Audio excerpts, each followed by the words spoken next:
После 15 септември, 37 угледни новинари од разни редакции станаа портпароли и шефови на кабинети во владите на СДСМ.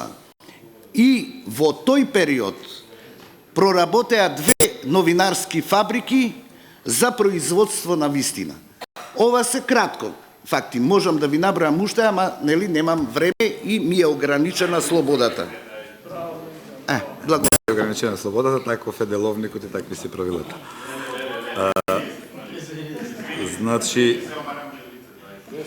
почитувани колеги, 10 минути за поставување на прашање и одговори. Прашање ќе поставува претедникот Илија Димовски. Повелете, колега Димовски. Благодарам, председателе. Почитувана господја Велиновска, 3 кратки прашања. Остатокот од времето ќе го оставам на вас, заради тоа што очигледно некој сакаше да стопира во изнесување на фактите. Прво, дали може да има слобода кога новинари признаваат во Република Македонија дека добиваат пари за рушење на власт, на влада? Дали може да има слобода кога тие пари се добиваат од странски извори, а знаеме дека парите од странство според нашето законодавство се забранети за финансирање на политички партии на изборни кампањи? Дали може да има слобода кога во 80% од тужбите спрема новинарите се поднесени од така наречените слободарски новинари? И дали знаете дека ќерката на оваа господја Контевска, која што ви го потресла семејството, сега е назначена за председател на еден од советите на СДС? Благодарам. Видете, све ова што го кажувате говори во прилог на она ја што го говорам, за жал. Значи, се додека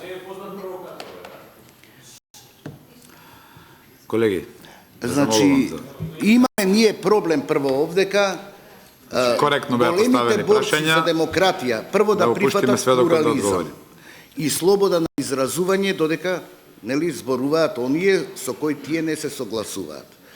Имаат страшна грешка во настапот, што мислат и никако да се откажат од тоа дека се тие родени аристократи политички со природно право да владеат над сите други, да ни кажуваат, да не диференцираат, да не казнуваат и ова што го кажувате, да бараат странска интервенција, да примаат странски пари, да одработуваат за странски агенди, без да водат сметка дека во Македонија не се тие, ни господари, дека Македонија е држава, а не е латифундија, дека излагаат на избори со политичка конкретна понуда и дека нивни интерес би требало да биде што повеќе луѓе на политичкиот пазар како потенцијални муштерии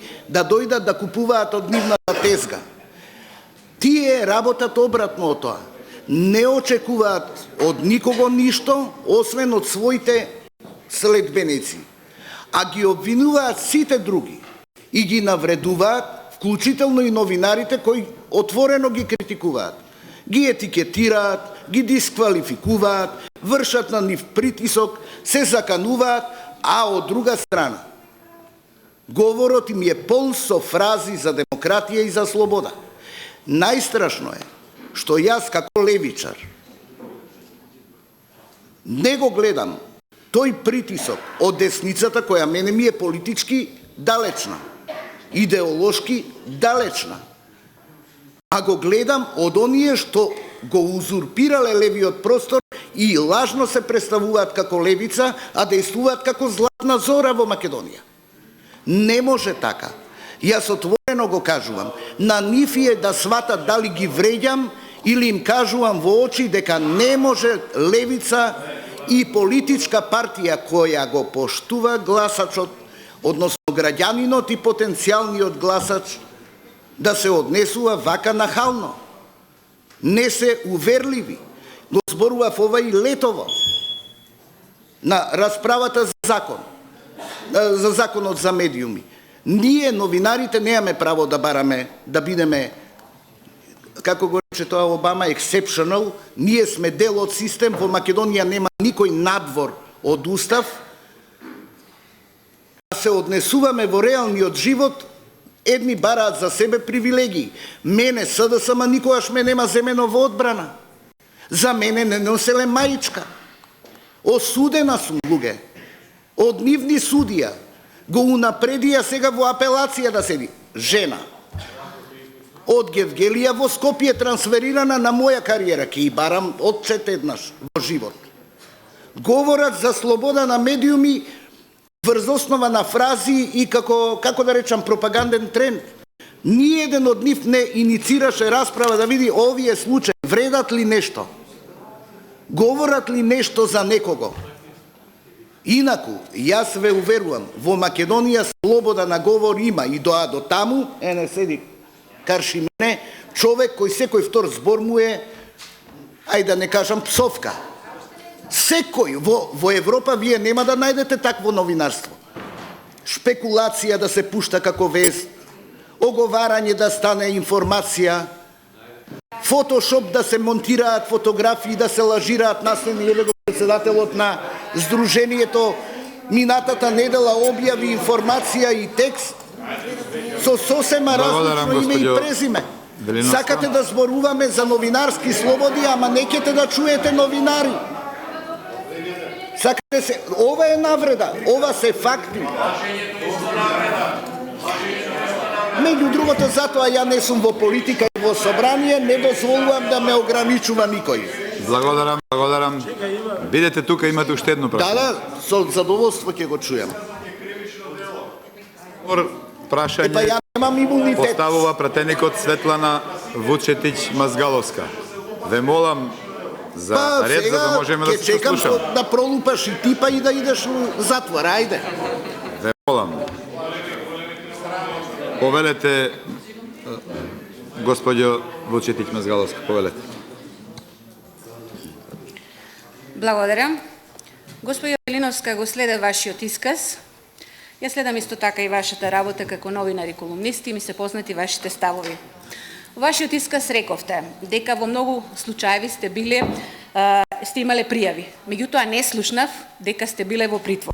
Па затоа, јас би сакала да се вратам на она што е тема на ова надзорна расправа и да кажам дека и во текот на вчерашната расправа и на денешната расправа се покажа дека е зголемен бројот на притворените личности, на лицата во притвор. И дека Република Македонија, значи притворот не е мерка, туку е казна, дека не важи презумцијата на невиност. Имаме пример, Кежаровски, за искажан збор, каде што притисокот си го направи господја Велиновска своето. Исто така, браќата Миладинови од Струга, кои беа 20 месеци во притвор, меѓутоа со експресна одлука на апелациониот суд беа пуштени да се бранат од слобода. Се појавува дилемата дали бројот зголемен на притворени лица е како резултат на начинот на живење во денешното општество или како резултат на начинот на владење на оваа политичка гарнитура. Или, бидејќи сте многу емотивна и сакате да зборувате за семејството, јас ќе ве прашам следното. Господјо Велиновска, ве прашувам како жена и како мајка, бидејќи јас сум мајка и го знаам тоа чувство. Ме интересира, дали е исправно две жени од случајот Пајажина да лежат во притвор 2 години. Тоа ќе остане запишано во историјата на македонското судство. Друго, не постои слично такво компаративно искуство. Дали една мајка која што има 3 деца не сме да ги види своите деца во тие 2 години? Господјо Велиновска, таму имаше и уште еден случај. Жена во притвор го изгуби своето бебе. Ве прашувам првото прашање. Дали притворот треба да се користи како мерка или како казна? Тоа ве прашувам како жена и како мајка. А второ, ве прашувам уште едно прашање, кое што постои еден навод за кој сакам да ве прашам. Дали во тој навод има вистина?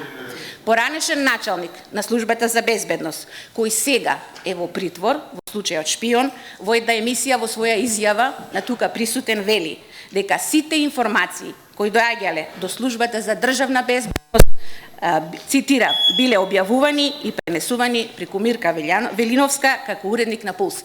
Дали господја Велиновска има вистина во тоа? Одлично. Благодарам. Така сега. Колеги, молам, не се однесувате како напанаѓи. Не, Вистина срамота. оставете дека си кажат они што има. Може, Значи, не зборам јас кажување, зборам за аплаузи за навивање или како на стадион. Повелете, господје Велиновска, да одговорите. Ке ви го повторам оно што ви го рече господинот Латас. Постои во македонскава држава, за среќа сега, комисија која врши лустрација. Јас сум една од оние која меѓу првите со писмен исказ во Нова Македонија, оверен од нотар, баравме со лустрацијата да бидат опфатени и новинарите. Вашето прашање ќе добие одговор од Комисијата за верификација или како се вика таа, за лустрација. Инаку, на шпекулации, тоа, на гласини, ја заснувате вашата политичка работа и за тоа не можете да дојдете до резултат што барате. Тоа е првото. Второто, мене во правна држава не ме интересира кој е мајка и кој е жена. Во законот и уставот сите одговараат за дела сторени против нешто. Ако мислите дека е ова преседан во Македонија, тогаш не знаете што се случува во затворите во Велика Британија, во Германија, во Шведска, во Соединетите Американски држави, кај што жени и мајки одговараат и доживотни казни добиваат и смртни казни добиваат за дела сторени против нешто, не знам, кривично. Значи, немојте да играте на вакви ефтини трикови и штосови и да фаќате на този на мајки и жени. Одговарате, бидејќи жените бараат да бидат равноправни со мажите. Така, имате и женско лоби овде. Немојте да си селектирате кога и како ви одговара. Тоа е принцип. А ова друго е политички акт, односно глума. Третото беше, какви се условите во притворот? Не знам, може ке доживеам, кога ќе дојдете вие на власт, така ни се заканувате, не се секирам јас за тоа. Но, тоа треба да го работите вие, како наши службеници кои ве плаќаме, да се борите да се изменат условите. Јас не можам да ви ги менувам условите. А секој одговара за стореното. Правниот систем мора да функционира ако сакате ред, ако не ќе има анархија. Вие договорете се. Па кој не ви одговорив, немам време, ве, гледате, не сакате да чуете. Благодарам, колеги. Ве молам да се